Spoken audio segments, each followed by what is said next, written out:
Hey, welcome to another episode of Music Tips and Reviews with JG. Appreciate y'all for tuning in. Uh, First time I heard about this show, Hitmakers, I was watching 7th Streeter Instagram, and she was talking about the show. And me as a songwriter and producer, I was very, very excited for the show when I saw it. Initially, when I saw the trailer that 7th Streeter had posted, initially I thought it was, songwriters, that's trying to make it in the industry.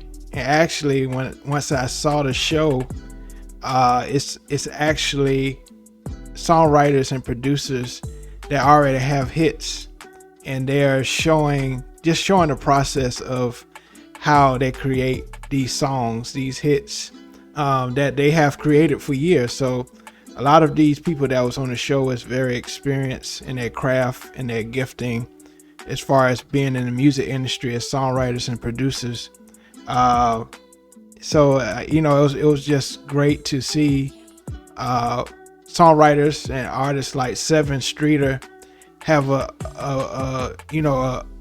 show like this to showcase the skills that they always had and show the behind the scenes and to show their accolades and credits of the things that they've done in the past in the music industry. So I thought it was very, very creative. The show is very creative. The way they had to roll out. And like I said, me as a songwriter and producer, it was very, very inspiring. It made me, after I saw these shows, these episodes, it made me go in my bag and go in this studio where I'm at now and create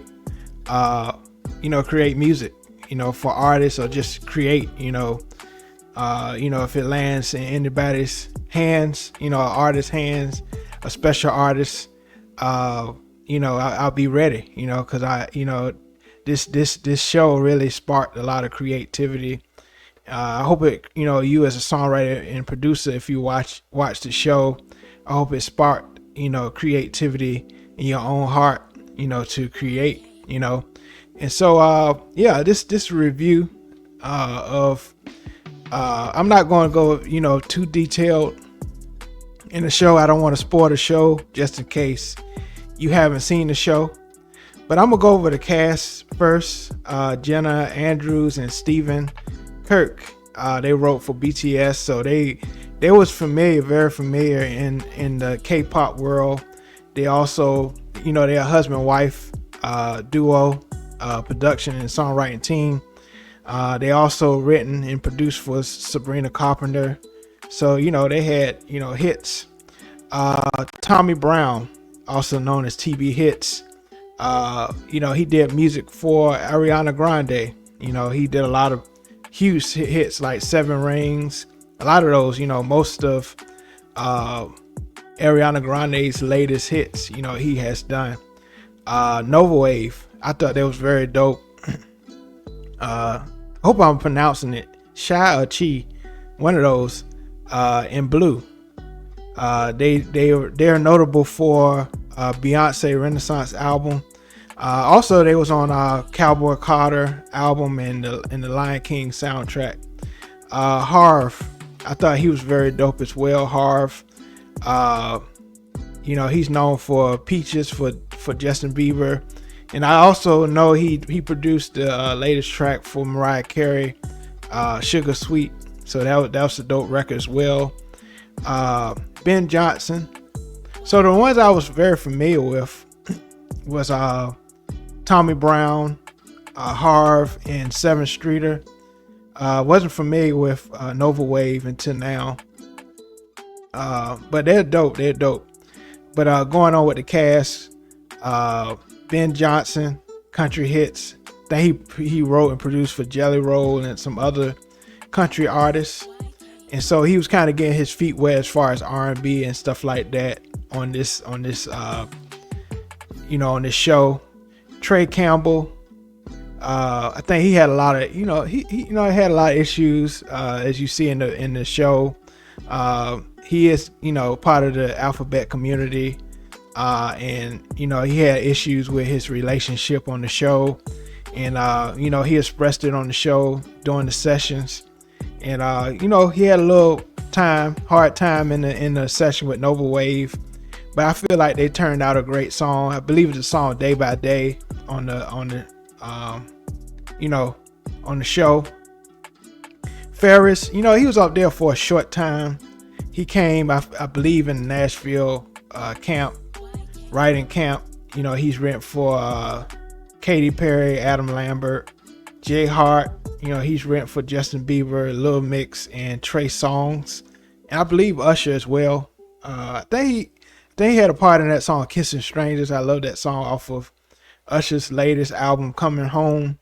Whitney Phillips, she's written for Ariana and Justin Bieber and Celine Dion, so she got some notoriety as well.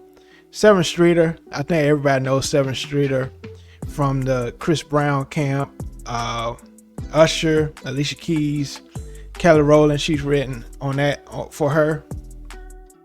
And so that's the cast of songwriters and producers from the show. I thought it was very creative. Like I say, I love that it shows behind the scenes of people that has already made it, but they still striving for that next level. All of them is striving for that next level in the music industry. The artists they were writing for on the show was Shabuzi, John Legend, Lisa from Blackpink. I said Usher, I think. John Legend, Usher, Blackpink, Shabuzi, and I think that's about it. Who they were writing for. And I think a lot of the songs that at the end you'll see, they had an idea, the executives like L.A. Reid and John Legend, they liked some of the songs, and I feel like it was a kind of a fight creatively, because having an established artist like a John Legend, Usher, they're trying to search for the new thing, a new sound. At the same time, it sounds like them. So that's the struggle I feel they had on the show, is that you want them to sound like Usher, you want them to sound like John Legend, you want them to sound like Shabuzi, but they want to go in another lane as far as their new and their future projects. And so I feel like that's a struggle from a songwriter and producer standpoint. Because I remember an interview with Rodney Jerkins. He was mentioning about when he produced for Share My World album, Mary J. Blige. And, he heard people, with their music, and they was trying to make tracks that sounded like West of 411 and My Life album. But, he challenged himself to create something different, but still sound like Mary J. Blige. And he delivered, I Can Love You, Share My World, And so I feel like on this show, I think they went through the same challenges. I think the best demo singers on this show to me was Trey Campbell, Blue from Nova Wave, and Seven Streeter. I feel like they really delivered their demos on this show. Some of the songs, the demo songs that they had was Unanimous. I love that song. Mile High, Tarantino. I love that song. I think that was in the Nashville camp. My Side of Midnight. I like that song. Say It Ain't So. And I think Ben Johnson was a great, especially in Nashville. That's his thing, country. And so I feel like he was in his bag in that camp. Rescue You. I think that was a decent song for John Legend. But if you see at the end, John Legend was like, I think they could have reached for more in that song. And I agree. I think it sounds like a typical John Legend, but I feel like he was searching for a new thing. And a little spoiler alert, I think he chose Cherry for that, for the song Cherry that Trey Campbell had demo and wrote with Whitney and Harv. And I think Harv is a great producer. I felt like sometimes though, as far as the personal issues, I felt like he was into different people's situation too much. If you watch the show, I feel like he was in Janice and Steven's situation kind of too much. I was surprised how Tommy Brown was on the show, because from the trailer, they made it seem like he might be kind of cocky on the show, but he turned out to be a team player on the show. He got a certain confidence that can be viewed as arrogant, but if you watch the show, you see that he's still very collaborative with the other cast and the other songwriters and producers on the show. But they made it seem like that, so that's a little spoiler alert.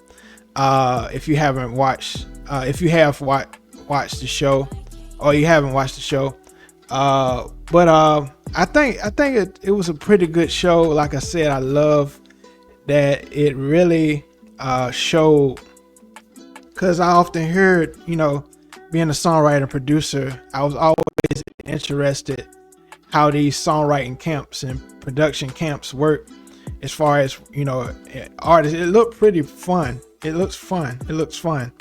And I loved, I couldn't, wait to the next episode to see the next episode. And I love that they rolled out this show where you can see the episode straight through instead of waiting, for the next episode. I love that it just dropped all the episodes at the same time, because I would have been very eager to see the next episode. They start off in Bahamas. What's the other ones? Bahamas, Nashville, and the Cabo San Lucas. And they wrote for John Legend, Lisa from Blackpink, and Usher, Jabuzi. And so Cherry was a good song. I love that song. Happy Birthday to Me, I love that song. So Happy Birthday and 11 was proposed for Lainey Wilson and Lisa. And so I love Happy Birthday to Me and 11. I love that song 11. I believe Blue demoed that one. And so it was a lot of great moments. I was glad it wasn't too much drama on the show. I love that it was mostly based on the creative process of them, putting songs together. I like it. It was a good balance of drama and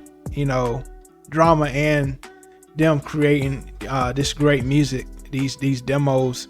And it was just very exciting for me, especially me writing for artists myself, throughout my career, songwriting, producing for people. It was great to see people that's on a larger level than me, in their creative bag. And so it was great. I think I would have loved to see more of the production process, but I know they couldn't cram that all into 35 to 45 minutes of a show. But I would have loved to see more of the creative process from a musical standpoint, because we hear the music at the end and we were like, wow, how did they come up with this music in this so much little time? But I would have loved to see a little bit more of the process of how they created the music. And so, this has been my review of the Hitmakers show on Netflix. Like I said, I love the show. I hope they come back with a season 2. I would prefer that they come back with a whole new cast of songwriters and producers, because I feel it's a whole bunch of underrated songwriters and producers in the game that I feel need their shine. And I feel like this is a great outlet for creatives that's been in the game for a while and they don't get the notoriety that they deserve. And hopefully they come back, also with new artists that they're pitching the songs to. And so love the show, love the cast. It was just you can see I love that they showed the parts of the camps where, you know, they may bump heads in the sessions. I love that they showed that as well, because, you know, all sessions, of course, obviously it doesn't turn out great all the time, you know. You know, I've been in sessions where it's kind of a fight creatively. You know, I'm the type, I love just creating in my own box, and I feel like it's nothing wrong with that. You know, you create your own box, and then, you know, somebody can add to it. But you know, people work different ways, and sometimes you're I wouldn't say forced, but you just in a situation where you have to be in a room with, you know, with people and create. And so I love that they show, you know, those aspects of in the show. And so again, this is my review. Leave a comment what you thought about this review. I would love to see your comments. Like I said, I think my favorite songs was Happy Birthday to Me, Rose Gold, 11. I love that song, 11. Unanimous, that started to be one of my favorite songs from the show as well. But I think the most creative, I think my favorite one that they did was the John Legend. I feel like they came up with some great songs for the John Legend. That John Legend camp in Bahamas, I think that was my favorite. I love this song that Seven did for Lisa though, from Blackpink. I forgot the name of the song, but I love that song. I think she wanted that song as well. So yeah, y'all let me know what y'all favorite song from the, you know, from the show. What's your favorite part of, you know, favorite camp in the comment section, and I would love to see and hear your comments. And so please subscribe to my channel, Music Tips and Reviews with JG. Give me a thumbs up if you like this review, and until next time, all right, peace.